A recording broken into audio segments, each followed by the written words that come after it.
so much of the ministry of Jesus took place around the Sea of Galilee, and we're referring to that week after week. And as we've discovered in this 6th chapter of John's Gospel, it's a chapter that has much to say about the bread of life. Let me read to you from John chapter 6. Now, I'm reading really from verse 24 through to the end of that section in John's Gospel.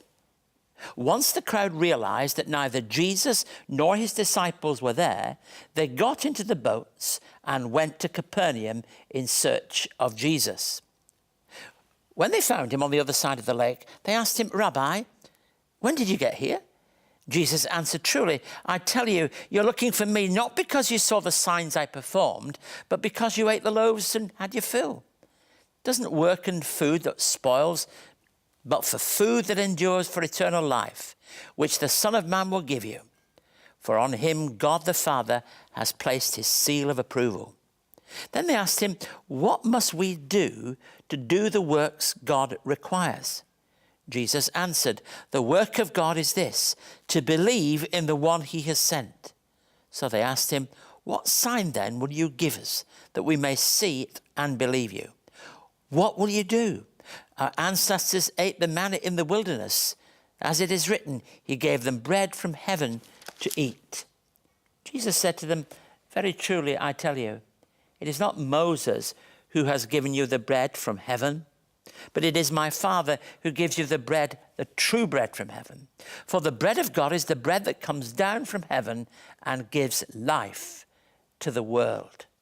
"Sir," they said, "always give us this bread."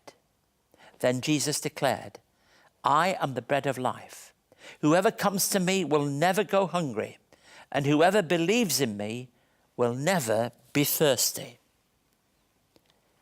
Jesus Christ is discovered to be at the town he loved, and he made his base. I know we talk about Bethlehem being the place that he was born, Nazareth is where he grew up, but his base is so often, when you turn to the pages of the New Testament, Capernaum.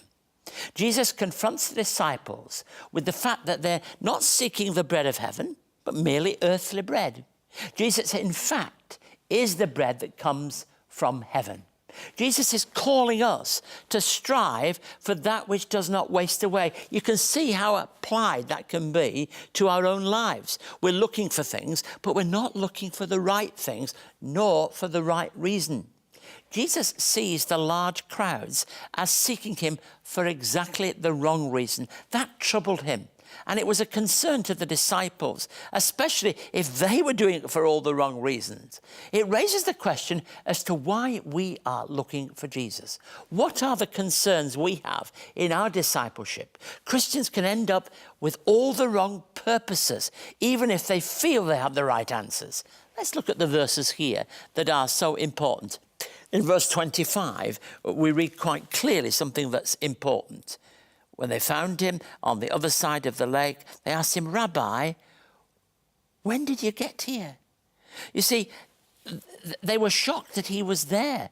But it does tell us there were boats. It does tell us he may have walked on the water by presumption, as he did on other occasions.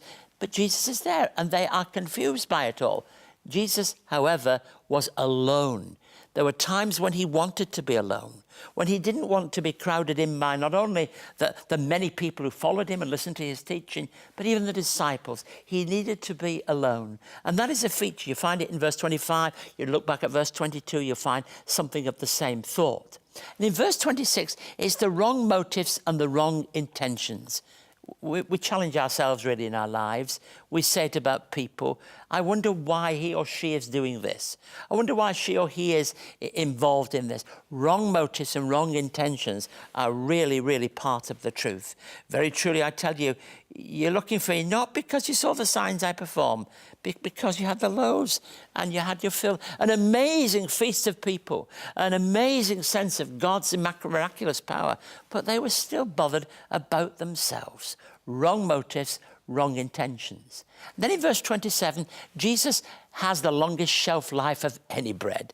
You know, when I go to the supermarket, my wife sends me out and I've got a list of things I'm going to get. When I go to the bread, I've got to make sure that bread is fresh bread. And Jesus is the freshest bread of all. When we use that analogy and we think of Jesus as the bread of life, we need to know that he is everlasting life. Remember John chapter 10, verse 10, it tells us that he came to bring life, abundant life, life in all its fullness, some versions tell us.